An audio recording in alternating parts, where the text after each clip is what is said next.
আসসালামু আলাইকুম। আমুদারিয়া নিউজে আপনাদের সকলকে স্বাগত। আমি সিমরান। এই মুহূর্তের কিছু গুরুত্বপূর্ণ খবর।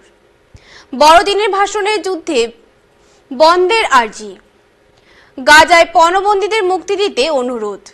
আজ বড়দিন। এই দিনে সকলেরই নজর থাকে ভ্যাটিকান সিটি থেকে পোপ কি বলছেন সেদিকে। আজ বুধবার ভ্যাটিকানের সেন্ট পিটার্স স্কোয়ারে ভিড়ে ঠাসা ভক্তদের সামনে বড়দিনের ভাষণে খ্রিস্টান ধর্মগুরু বলেছেন, এখন বিচ্ছেদের সব দেয়াল ভেঙে ফেলার সময় এসেছে। পৃথিবী জুড়ে বিচ্ছেদের পাঁচিল ভেঙে ফেলতে হবে। সেই সঙ্গে গাজায় যুদ্ধ থামানোর আর্জি জানিয়েছেন তিনি।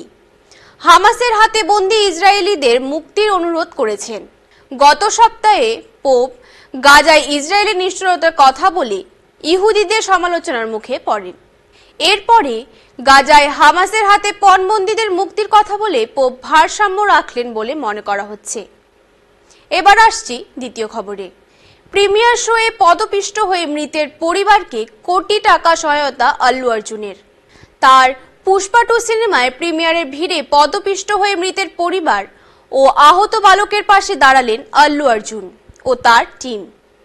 বুধবার আল্লু অর্জুনের পরিবারের পক্ষ থেকে জানানো হয়েছে, পুষ্পার নায়ক ইতিমধ্যে 1 কোটি টাকা চেক পরিচালকের হাতে তুলে দিয়েছেন। পরিচালকও 50 লক্ষ টাকা দিচ্ছেন। সঙ্গে প্রযোজকের পক্ষ থেকেও আরও 50 লক্ষ টাকা দেওয়া হবে। 2 সপ্তাহ আগে প্রিমিয়ার শো হয়েছিল হায়দ্রাবাদে। সে সময়ে পদপিষ্ট হয়ে এক মহিলার মৃত্যু হয়। তার নাবালক ছেলে জখম হয়ে ভর্তি।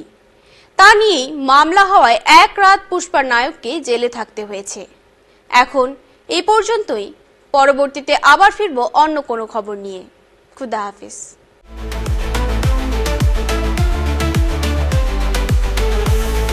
Amudoria News, Voice of the Marginal.